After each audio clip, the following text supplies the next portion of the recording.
Hello, everybody. My name is Ellingly, and I'm the coordinator of the RPM Challenge.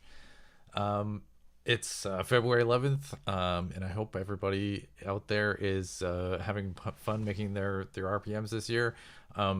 Today we have a special guest, Shauna Gilpin, who's prepared a um, video workshop on modular synthesis. Uh, Shauna Gilpin is from or is living in St. John's, and this is co-presented by Lawnya Vawnya, the magical music festival based in Newfoundland and Labrador, here in St. John's, and RPM via Unpossible NL. Yeah, without further ado, enjoy the show.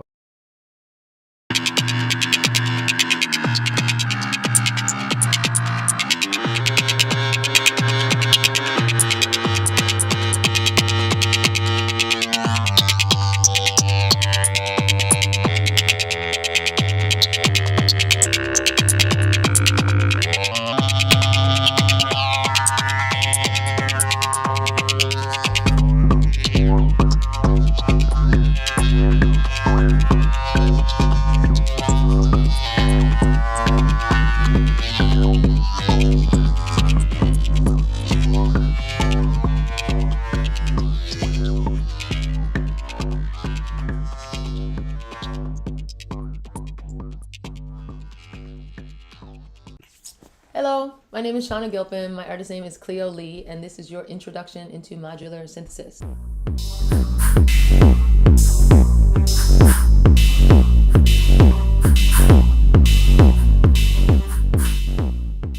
Modular synthesis, I know, can be quite daunting at first glance, with all the wires and the buttons and the wall of metal stuff that you sometimes see.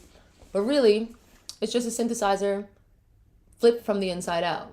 And so the same synthesizers that you might buy, like an SH-101, where you can move the buttons and you see the words frequency, resonance, things like that, you have control over not just how those pieces are connected, you have a greater understanding of why they're connected and how the sound is actually produced.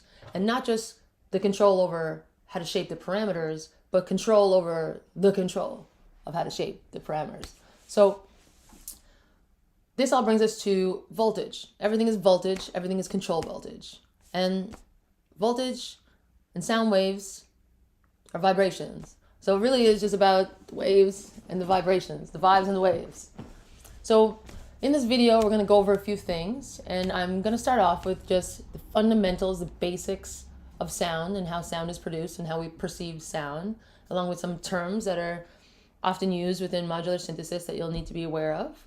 And from that, we'll move into a little short history of modular synthesis and why different sounds and different ways of producing music or sound design via synthesis is influenced from its origins. And then we'll go over the five most common waveforms that are found in modular synthesis. And each waveform, I'll show an example of how they look and how they sound so you can get a better grasp.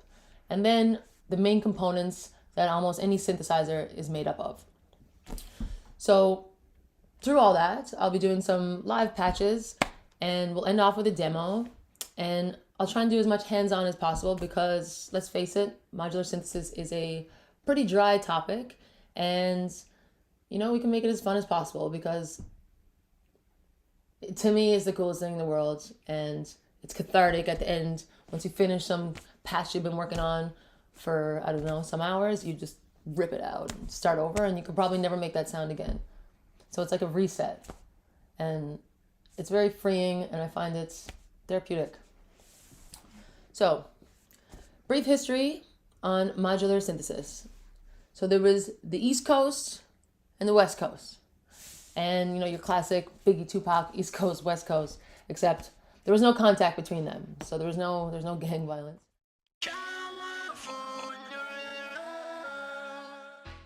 There's no contact between Robert Moog on the East Coast and Don Buchla on the West Coast. And so they sought out to both make a synthesizer that could create new sounds, unheard sounds, and they each came up with something, and they finished around the same time, but you have to think There was no internet back then. So there was no communication between the two. So they both individually, with their teams, came up with something quite unique and quite different, although the same concept.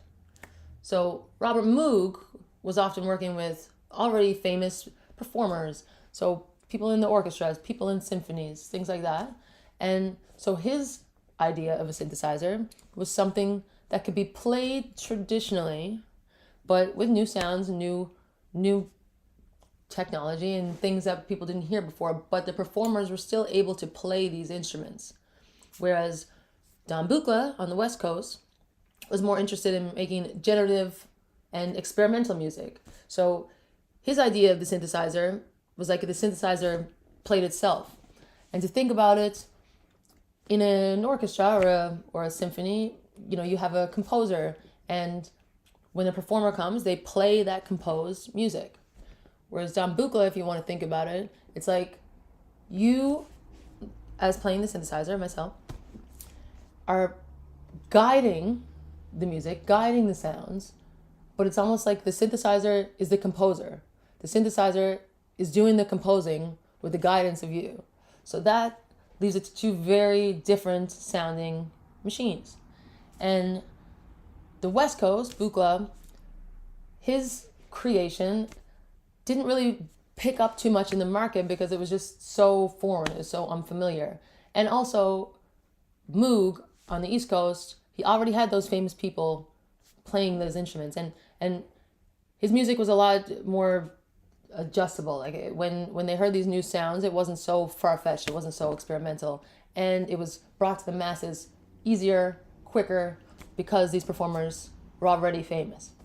So in that war, Moog essentially kind of won, but modular synthesis pretty much wiped off the map once the digital age came and things became more affordable and approachable. And it wasn't until it was probably 25 years ago, and there's been a resurgence. And in the past 10 years, the resurgence has been exponential.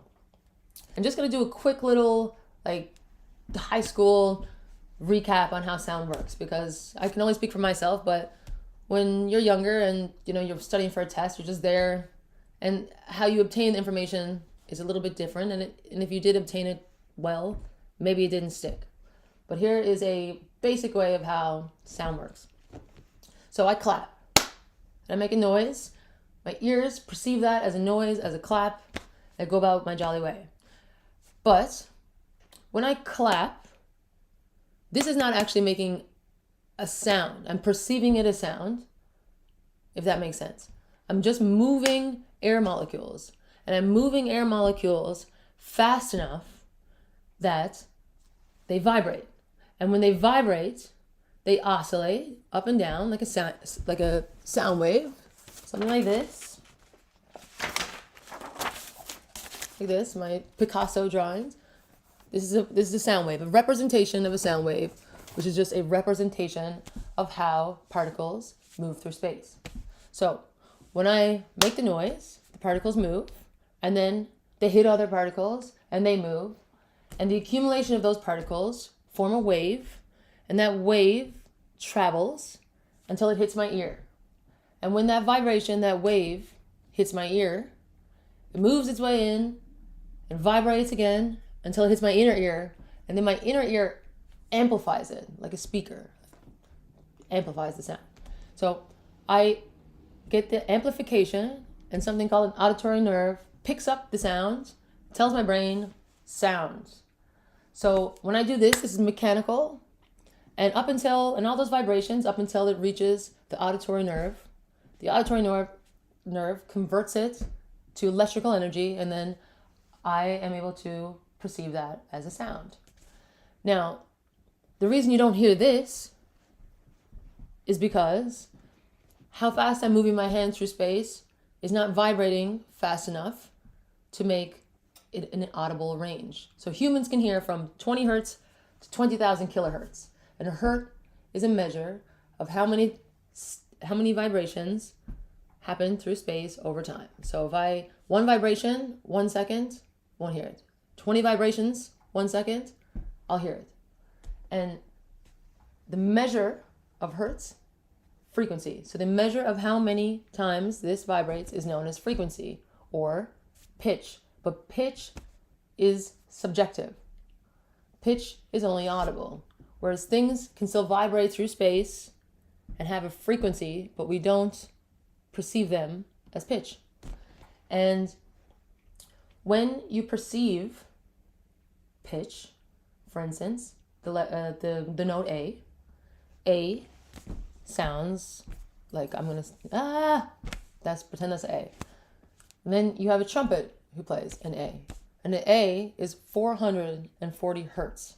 So that means it oscillates, it vibrates 440 times a second. And then we perceive it as the note A. Okay. There's a difference between my voice and the piano that plays an A. And you know the difference. You know one's a piano and one's my Adele voice. And the reason you're able to tell the difference is because of the harmonic content. So when I sing A, the fundamental frequency of an A is 440 hertz. The fundamental frequency of an A that the piano or the guitar plays is 440 hertz. But we can differentiate the different sounds because of the harmonic content. So that is all the frequency above or below that fundamental frequency that makes up the shape and the color or timbre of that sound. These terms are important. I know it's dry, but these terms are important to be able to understand how the sound is traveling through this. So, when you have a signal, a sine wave, a square wave, a triangle wave, which we'll get to the waves in a bit, it's a sound source. When you have a sound source and you put it through the whole process of connecting all the modules, you get to the end of the box, and it's like this. You get out. We don't hear anything. You don't hear what's happening. You don't hear any of the sound that's happening in here. Because we're not producing sound, we're sculpting waves. And it's not until I plug this into a mixer, which goes to a speaker, and that speaker amplifies the wave. So that speaker plays the same role as, your inner ear by amplifying the wave, amplifies the cone, shakes on the speaker, moves the air particles in the same way that you have shaped the sound in the synthesizer, moves the air particles, and those air particles travel, and then they reach your ear, and they vibrate your eardrum, which vibrates its way to the inner ear, and then the inner ear amplifies, and you perceive it as sound. So it's all just voltage. So when you're using this, you're taking electrical energy, moving it to mechanical energy, and then your brain is changing it back to electrical energy. So it's all just electricity being moved, shaped, and formed. Electricity, vibrations, waves. Now, going back to this audible range. So the audible range, like we said, are 20 hertz to 20,000 kilohertz. Anything above 20,000 kilohertz is considered ultrasonic. Anything below 20 hertz is considered subsonic. So just because we don't hear it, it doesn't mean things aren't happening. Just like the electromagnetic spectrum. We see colors, but we don't see the radio waves. We don't see all the other waves. So elephants, for instance, can hear below 20 hertz. They can hear extremely low frequencies. And this is a little fun fact, but they have puzzled researchers for some time because one elephant can be traveling parallel to another elephant, or herd of elephants, for kilometers. They can be kilometers away, and the researchers or observers will notice that they'll walk parallel to each other, and they might turn at the same time, but they'll eventually meet in the same place, and it's because they're communicating with these ultra low frequencies that we cannot hear, and they can travel long distances. So the lower the frequency, the further the wave can travel, and the higher the frequency, shorter waves. So that's why ambulances, things like that, they're built a certain way to travel certain distances. And modular synthesis is not just applicable to make sounds and to make music, knowing the fundamentals of how frequency and amplitude and these things work, you'll be able to have a greater grasp of the world. It's the same type of concepts in radio. You have your AM radio and your FM radio. FM means frequency modulation. AM means amplitude modulation. And we'll get into that shortly in some patches, which can affecting those, modulating the amplitude and modulating the frequency can turn into some very interesting sounds, like creating vibration or crescendo effects. But also, it's used in radio. So if you wonder why the AM sounds a bit dusty, things like that, it's because amplitude is modulating. So you have things called transversal waves and longitudinal waves. And so if you have a radio station and I tune in on one side and I tune into a frequency, how AM works is a signal is sent out and the amplitude modulation, like this, floating like this, and there's a transversal wave that operates perpendicular to the amplitude wave. And it's operating perpendicular to the amplitude wave because it's a carrier wave. So that transversal wave will carry this amplitude, modulate it up and down, up and down, up and down. And as it carries, it can get picked up through a receiver, decoded, so the transverse wave is taken off, and then played into your speaker. Crazy. And this is analog, and this is how this works. And it's all using the same type of concepts, just different ways. So, in modular synthesis, you have 5 common waveforms. Okay? So the 5 common waveforms in modular synthesis are the sine wave, square wave, pulse wave, triangle wave, sawtooth wave. Sawtooth wave looks like my jagged edge. My drawings are amazing. So we'll start off with the sine wave, like this, up, curved up and down. A sine wave is rarely found in nature. It's a pure tone, which means it has its fundamental frequency, like we talked about a couple minutes ago, and there is absolutely no harmonic content. So those are really good for making some nice saturated, curvy bass lines that can just sit below, a lead line, and it doesn't affect how the mix comes. It can just be clean tone right there, low frequency. There's not too much mixing, and it works well. It meshes well. So those sine waves are great for some sound design. And then you have the square wave, which is like a reedy, aggressive, nice for some kicks to shape it with some harmonic content. And they look like they sound. So, you see the square wave, open, close, open, close. It's up 50% of the time, down 50% of the time. Whereas the pulse wave, which has a little bit of a different harmonic content, can be up 30, down 70, up 60, down 40. It can alternate. They're the same shape, but they operate a little bit differently and have different harmonic and color content. And then you have the triangle wave. So the triangle wave is similar to the square wave, in which they both have odd harmonics, but the square wave has more upper harmonics, so that means more frequency content that's above the fundamental, and then the triangle wave has more frequency content that's below the fundamental. So when you often hear someone referring to a sound as being bright, that would be more the square wave, or something being a little more dark is the triangle wave. And then you have the sawtooth wave, which is really useful for subtractive synthesis. So subtractive synthesis is when you have something and you filter off some frequencies so that you can create a tone. So because this has so much harmonic content, it's nice to be able to sculpt. If you think about it, you have more options. Subtractive synthesis and additive synthesis are 2 different things. So additive synthesis is when you take 2 waveforms and you put them together to create a more complex waveform, and then you build on that. Whereas subtractive synthesis is when you have, say, your sound sculpted and you filter, you remove pieces of it to shape it or to sculpt it like a sculpture. That's pretty basic explanation of the 2 different kinds of synthesis. So now that we've gone over the basics, we can dive into making our first patch. So there are a couple building blocks in modular synthesis.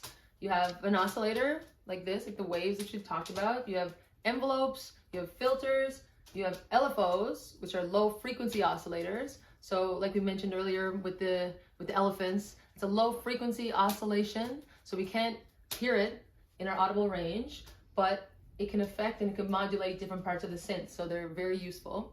And you also have a VCA and some triggers and some gates. So on a normal synth that you would see in, Lawnya McQuaid or just your classic one of these, you have a gate. So when you press this button, that's opening a gate. It's also showing the envelope. So envelopes are something that we haven't spoken about yet, but they are what shapes the sound, it shapes the voltage. So ADSR, so attack, decay, sustain, and release. So in this graph, this is an indication of an attack. So how long does it take for the volume to go from its initial state, 0, to its maximum? Decay is the amount of time it takes for it to decay off into a sustained level. So this is sustain. And then how long does it take to release? So this is the shape of the envelope. So on this little synth here, if I hit that note, and I hit it hard, you notice that if I hold it, the volume is sustained. But no matter how hard I hit it soft or hard, the attack is the same. So I have no control over that aspect or that parameter of the synth. So this synth is essentially hardwired. So you don't see all the wires, you don't see everything going on, but it's the same type of mechanism. So if you think of this as taking the hood off. So I can't do something like a bowed instrument, which is usually something with a long attack, because this is hardwired like this. But in my synth, my modular synth, everything is possible. I can control how the parameters are even controlled. There's control over absolutely every aspect of the voltage. So to start off, we will begin with an oscillator. So this is Platts. It's a really common oscillator in modular synthesis. And I'm going to show you a square wave. So I'm going to go straight out of the Platts. You can ignore these couple wires. Right into the jack that goes to my speakers. And what you'll hear is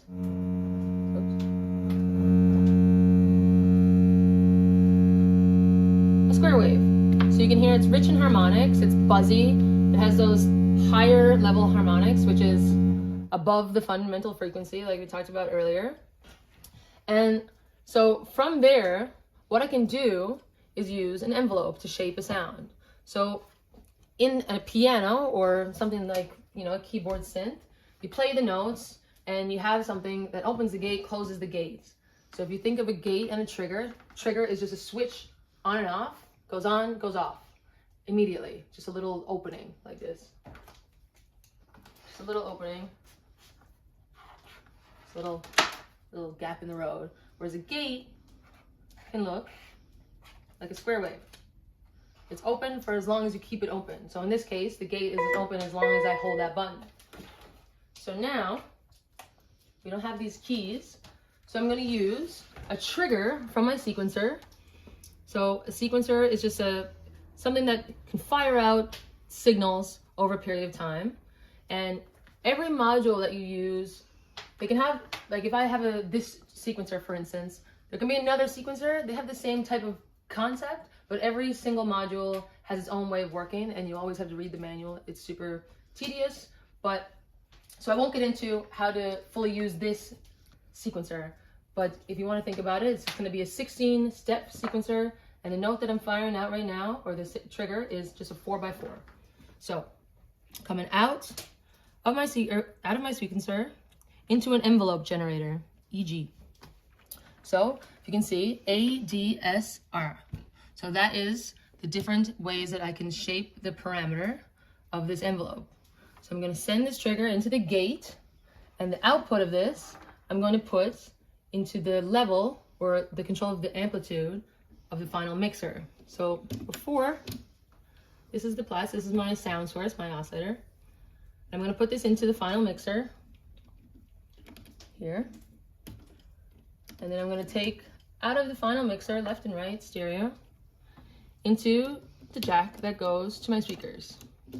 So the saw wave that we just heard is going to continuously play, but this envelope now is going to modulate the level or the amplitude of this sound.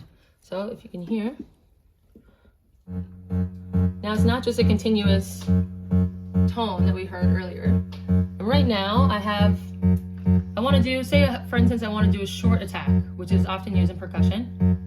Short attack, oops. Clicks like this. If I want to do a short attack with a long release, you can hear it kind of tampers off.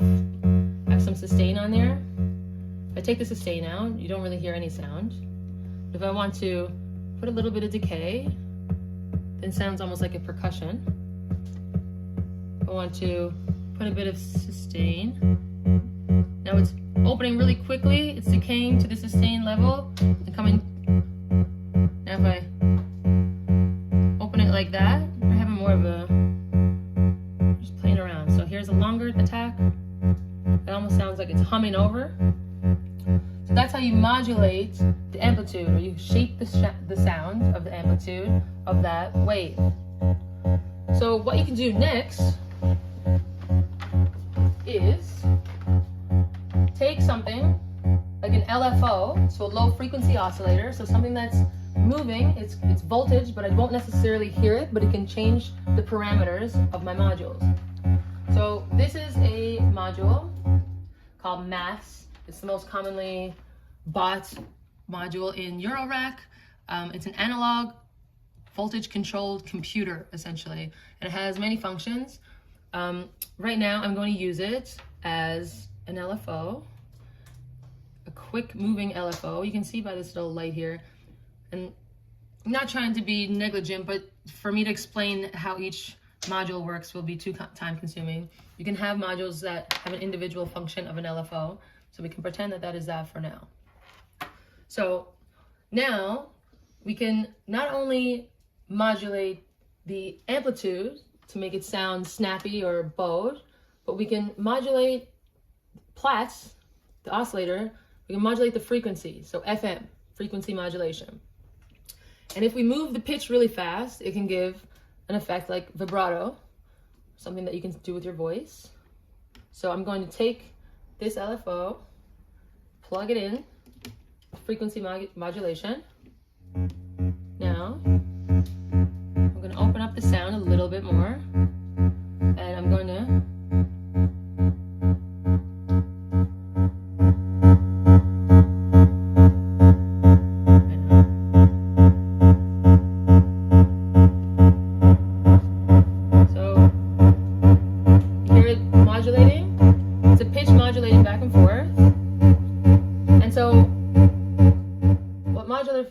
can do for you is you can have a lot of different things happening at the same time, whereas in person or in the physical, that's something that I have to do. Like I can do this with my hand, probably not as fast, not as efficient, and I can't do anything else. So I can do that with my hand, but it's not nearly as efficient. So you can use control voltage as an advantage. See that sound? So now you have something going. It's just a constant tone. This is pretty boring. So another main component of a synthesizer is a filter. So filters are used in something like subtractive synthesis. So you have additive synthesis and subtractive synthesis. So filters are used for subtractive synthesis. So I'm going to take this same patch. We're going the same way. So we went from the oscillator into the mixer, and then we went from the envelope generator into the mixer. And then we have an LFO. We're modulating the frequency of the oscillator, and we are controlling the amplitude, modulating the amplitude of the final sound in the mixer. So what I could do now is remove the oscillator Platts from the mixer, and now we can go through into a filter. So this is Starlab from Strymon. Anybody who plays guitar or something like that might be familiar with the Strymon guitar pedal. This is a Eurorack format, but it's not just a reverb. It can be a filter, a delay. It can be multiple things. It's probably actually all the modules are my favorite because I'm obsessed. But this one right now, it has many functions, and we're going to use it as a filter. So just as a recap, Platts, filter, mixer, out, and then separate chain. The envelope generator is going into the mixer, controlling the modulation of the amplitude. So now we're just going back from the filter into the mixer.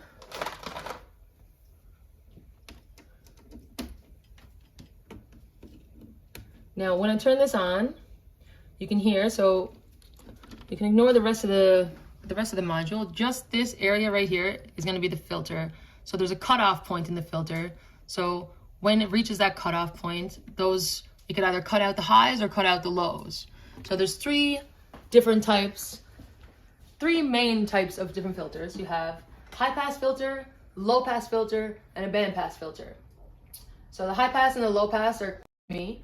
So the low pass filter is something that takes away all the high harmonics, and you are left with the low end content up to a certain point that you prefer.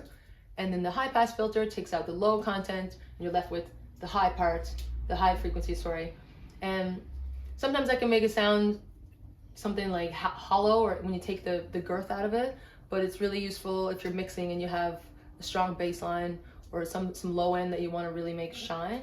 When you hear the fundamentals with the low ends taken out, it can make for a really clear mix. And then a band pass filter, if you think of it like this,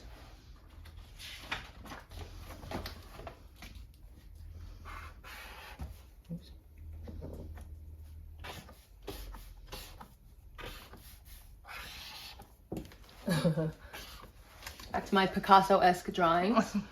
So if you think of this being the whole sound, this is the middle, and I cut from here. I cut out all the high frequencies, you're left with the low. I cut out all the low frequencies, you're left with the high. A band pass could be, you cut out some high, some low, and you're left with an area in the middle, in basic terms. So if you want to have a quick look at this, which we'll get to soon, we'll use this. So this is an 8-band voltage controlled fixed filter bank. So it's an EQ of a sort, but as you can see, there's 1, 2, 3, 4, 5, 6, 7, 8 different bands. And I can single out each band so that if I just wanted to hear 4 and 5, all of the frequencies above that and all of the frequencies below that will be removed, and I could just do something to those particular bands. You have control over each band in the filter bank. Okay, so in this is a high pass or low pass filter. So what I'm gonna do, you're gonna hear the sound, maybe. So this is, there's no filter yet. Okay, now I'm gonna do a low pass.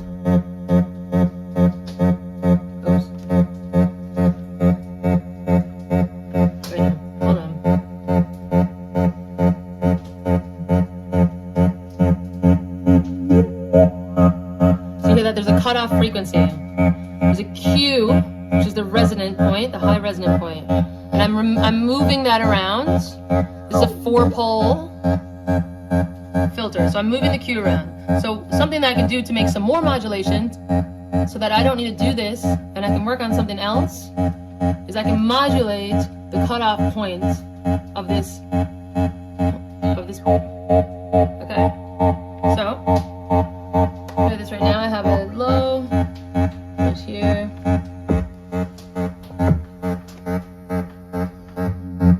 Okay, and I'm going to use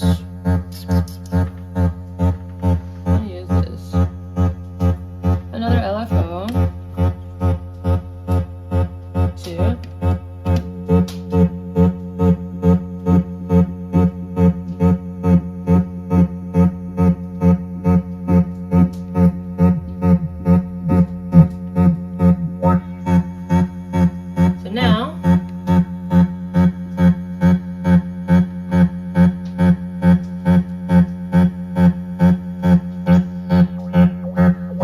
Being controlled. Now I'm not touching anything. Maybe I want to change how the amplitude is working. So now that's all I did was change the envelope. So now the shape of the sound is a little different. Maybe even making a kick out of it.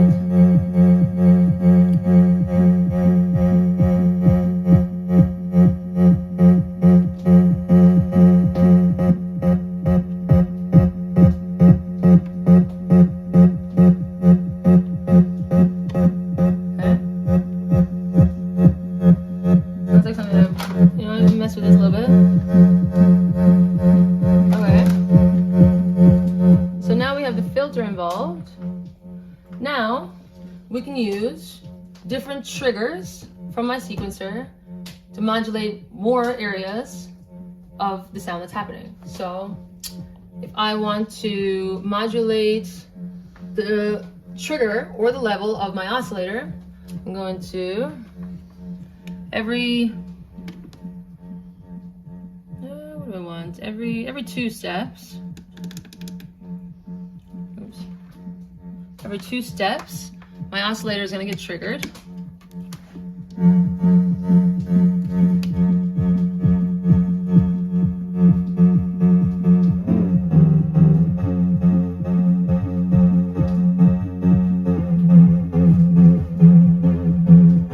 But I don't really like that, so maybe I'll try the level.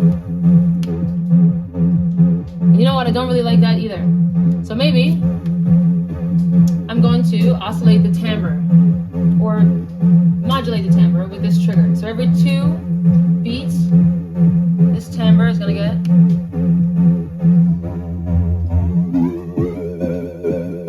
I got some spooky sound happening.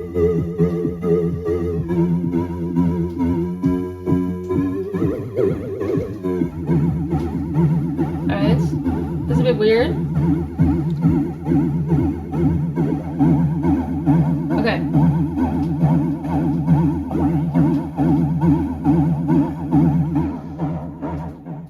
So, now that we know kind of the basics, how to come out of an oscillator, use an envelope, and trigger other things, now maybe we can get another oscillator into the mix and see how they can both play off of each other. So I'm going to take Platts out of the mixer, this main EQ, because this I just use an EQ. So now I'm going to put it into my little mini stereo mixer. Okay. And right now this is the outs, the left and the right out. So I'm just putting this one and shipping in all the signals over here. So this is still being used as my final EQ before the stereo out. I'm just adding another mixer so I can put in another oscillator. We can mix them both together. Okay. So right now, so what I would like to add is the Ultra Kick entity. So this is a sound source. It's really good for making kick drums, bass lines, but you can squeeze a lot out of every single module. It can make trumpet noises, it can do bongos. It's just a matter of getting to know your modules and how much you can squeeze out of them and what kind of modulation you can use. So right now we have 2. So we have this is all that's happening is the oscillator Platts is going into this mixer, going into the final EQ and then out. So now I'm going to add this SF Ultra Kick. I'm going to have that one going at a 4x4 beat as well. Okay. And something that I'm doing, so I'm shifting the time 2 spaces over so that it kind of, if you hear songs or tracks that, you know, it makes you want to move a bit, it's because that there's little time shifts. They're playing off of each other. So it gives it some more movement in the mix. So I'm sending 4x4 to Ultra Kick. So right now this is what it sounds like.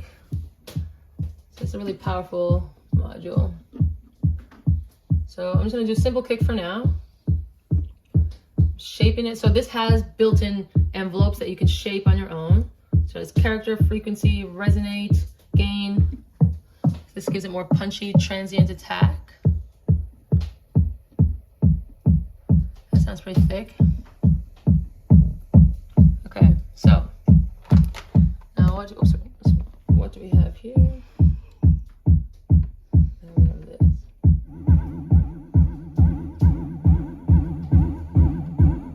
So they're kind of, if you notice, they're kind of in each other's way. You know, you can't, it's not clear that the kick is coming through. There's all this noise happening. So something that I could do is take the duck, which is an envelope, an inverse envelope. So an envelope that looks like what we showed you before, like this. An inverse is that upside down.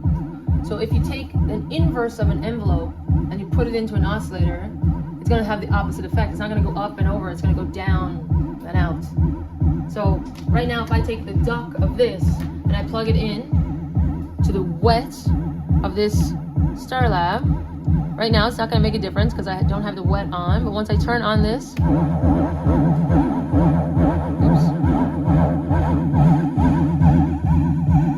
it's going to duck a little bit, not enough.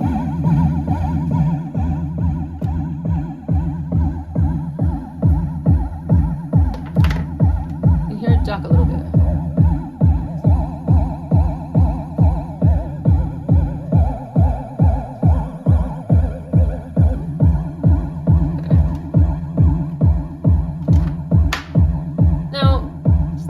Ways that you can change the timbre, which is the character of every sound. And right now, I'm not loving this thing that I have going on right now, this square waving sound. So I can change the parameters. So I'm going to do this so it's not as reedy.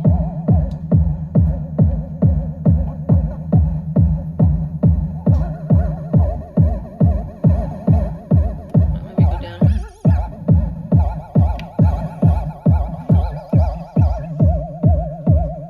That sounds kind of better, and you can hear it almost push off.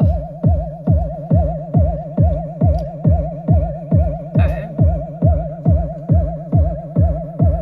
Now that we've gone through the different parts of the synthesizer and how envelopes interact with filters and how you can use LFOs as modulation sources and how all the different components interact with each other, and you can sculpt different noises. I know it's a little bit brief, but it's a touch of the surface.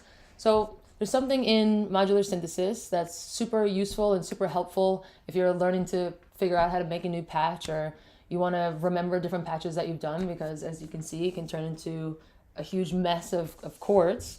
Something that is useful is called a block diagram. So something like this.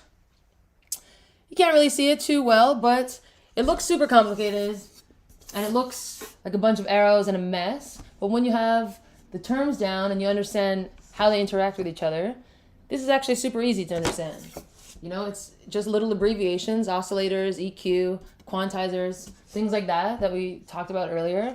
And so this particular block diagram, we're actually going to remake the patch. I'm going to deconstruct the patch, which sounds like this.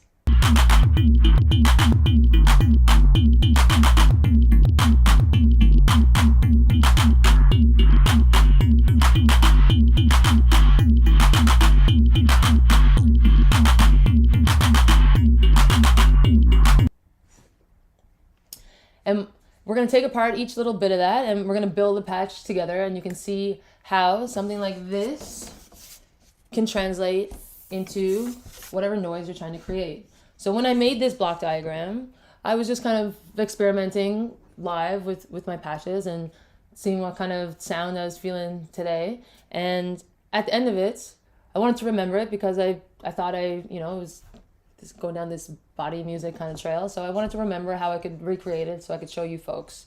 So let's dive in. So what I'm going to do here is just run through a patch. Since we've gone through it all in detail, I'm going to just do a patch from scratch, which is what we heard a little earlier, a little sample. And I'm just going to tell you each step that I've done in the process. So right now I'm going from the oscillator plats into my 8-band filter. So that can split the frequencies into 8 different bands, and I can modulate each band. So it's a filter source. And from there, I'm going to go into an effect unit or a secondary filter source. So that could be delay, reverb, or low pass or high pass filter. And I'm going to take triggers from my sequencer into the 8-band filter bank. So you can start to hear a sound. So basically all that's happening right now is oscillator into 8-band filter, 8-band filter into my effect unit, and then my effect unit into a vinyl mixer, and then the mixer into another 5-band EQ. I'm doing this overhaul of EQs because I have the ability to modulate each band, and it can give it some motion and just to make the sound a little less boring.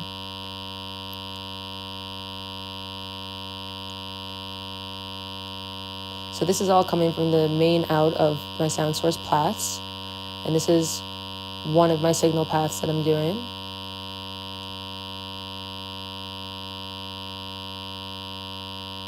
Now I'm about to start modulating each band in the 8-band filter bank so you can get some movement going.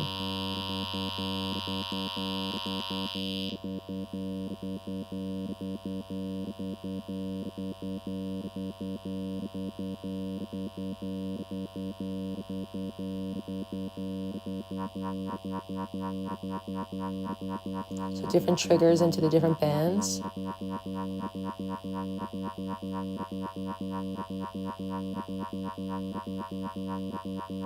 Now I'm coming from the auxiliary out of Platts.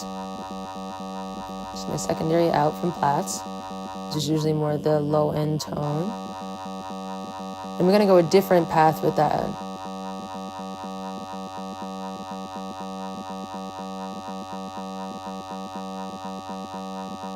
That's just gonna go straight into my mixer, which the mixer goes to the final 5-band EQ, which goes to my interface and out to my speakers. So I have two different pathways, one for the out and one for the auxiliary out. So the knobs, I'm just changing the harmonic content. And now I'm going to add an envelope.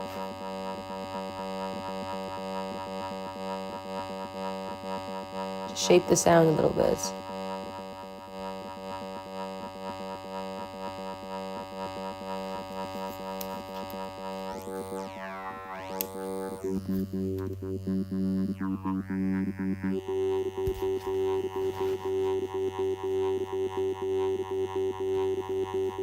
I was just experimenting about until something resonates with you.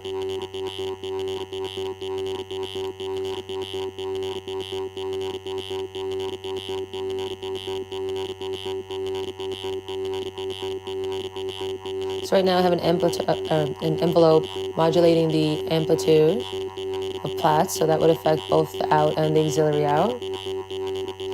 I haven't turned any of the effects on yet from the module that's the Star Lab there, the blue one. I haven't actually utilized that yet. The signal is still dry.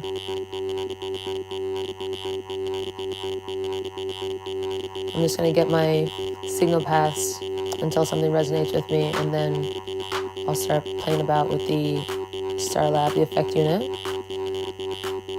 I just added a clap, so I have a 909 clap emulation as one of the modules, and I'm triggering that from the sequencer.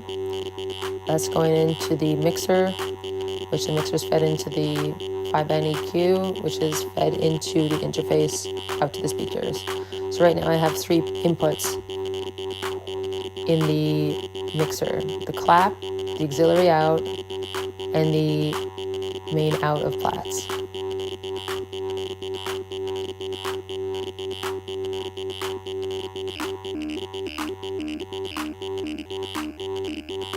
So I'm sending more triggers into Platts.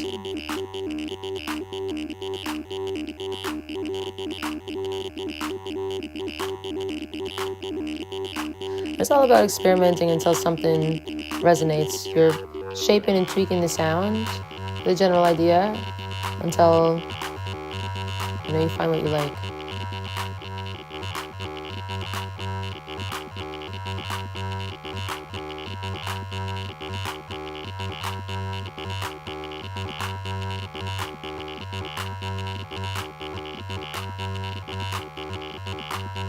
So now I'm adding an LFO and a quantizer.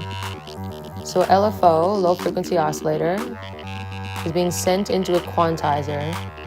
Quantizer is something that snaps the note, like if you think about it like a number, 2.75 getting snapped to 3.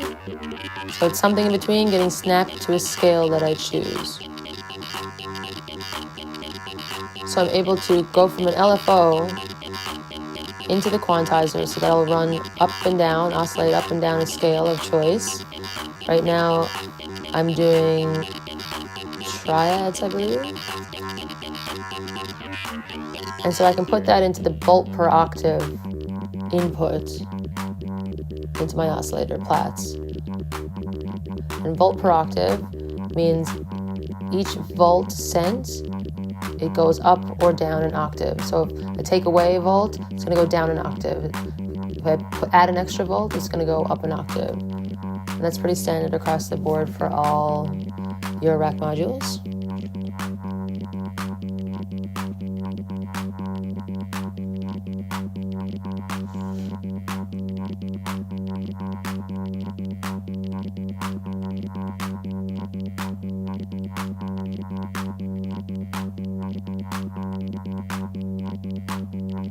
Now, I'm tampering with the math module, the analog computer, which is good for creating snappy envelopes and also LFOs. So just then, I'm able to change the rate at which the scale is going, how high the LFO is going to go, and how quickly it's going to snap back down. So I'm sending gates and triggers from maths.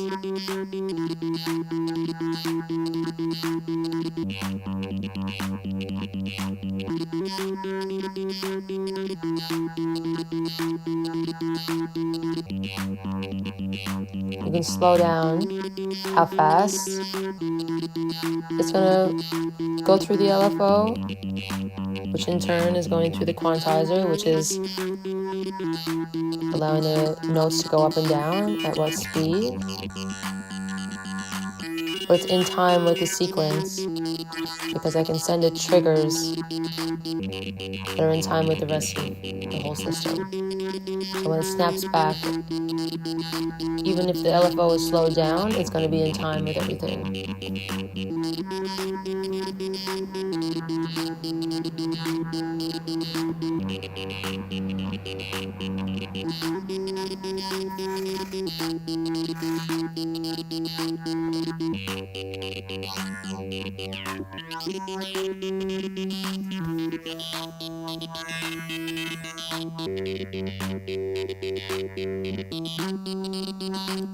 You can get lost in this for a while, trying to sculpt the sound that you're looking for or something that resonates with you.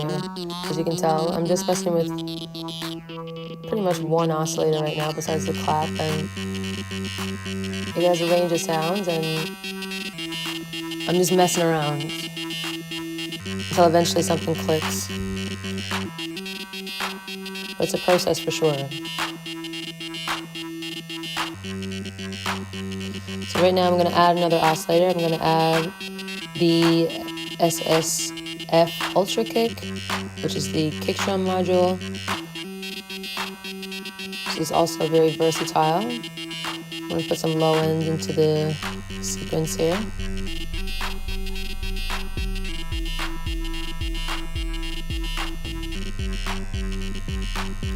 And I can modulate a lot of the parameters of that module, like the character, the decay, the gain. And it's interesting to see how each module is wired, how like the analog circuitry is different from others, because if I modulate, say, the decay, depending upon how it's wired, that can affect the gain or can affect different knobs. So you can either go by experimentation or you can read the manual and have a good understanding about analog circuitry. You can get some interesting sounds depending upon what's connected to something else. But now it's like a little weird kind of synthy over.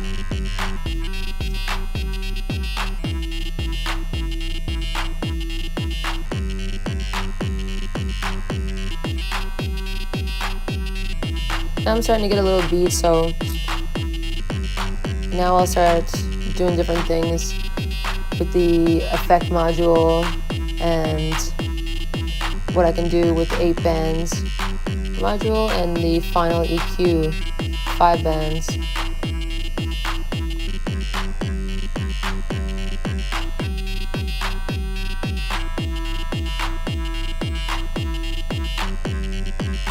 Right now in the kick module, I have the resonate input being modulated by an envelope, and I just took the duck envelope out of the kick module and put it into the final EQ 5. I put it into the low bands, so now every time the kick happens, the amplitude or the volume is increased by the same size envelope as the kick module. So it's giving it more punch, like you heard a couple seconds ago, so it makes it a little bit more clear. Nice little sound design effect, mixing effects there.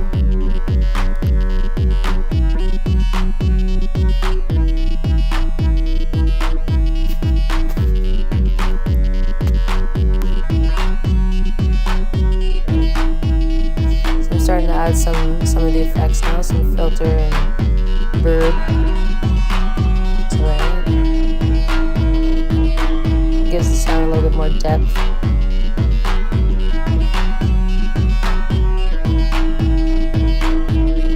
This little tinny depth, I like it. So now, the same envelope that I had that would increase and decrease the amplitude of the Platts module, I took the inverse of that same envelope and put it into the wet input of my effect module. So now every time Platts sings a note, the module is going to duck, so it gives it a little bit of a breathing effect. It gives some movement and some motion. It's another mixing technique. You can hear how the tinny sound is coming in and out.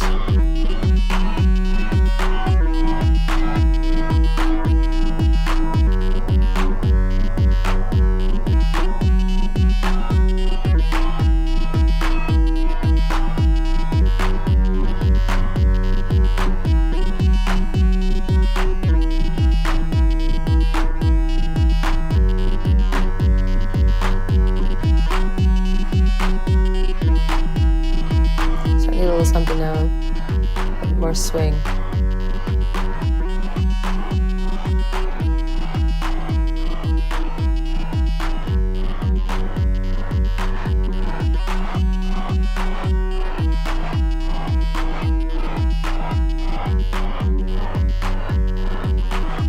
I love the Star Lab. It really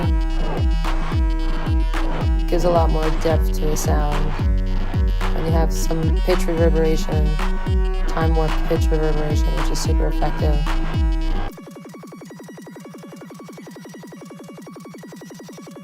I'm just changing the parameters of the envelope, which is affecting the amplitude of Platts, and then also the wet of the effect module, the inverse. You can hear a little less breathing now that I've turned the attack down. Just playing about with different parameters. Something super effective in modular synthesis and can create a lot of interesting sounds and unpredictable outcomes is using the feedback of anything, really. So things that aren't even oscillators, like a delay pedal, for instance, if you plug that back into itself, it can have feedback and you can modulate stuff like that. Or in this case, I wanted to experiment. So the final EQ5, the 5-band EQ that I have, the very final thing that goes into my interface, which is out to my speakers, it comes out as stereo. But there's another output that you can have that's a mono version of the same final mix.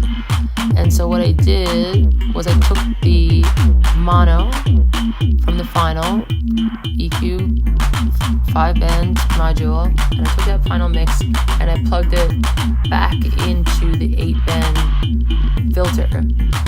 And so that essentially means the entire mix is coming back into the filter that is filtering the out of plats. So those parameters that I'm modulating, I'm almost getting double modulated. It's creating a really interesting bit of depth.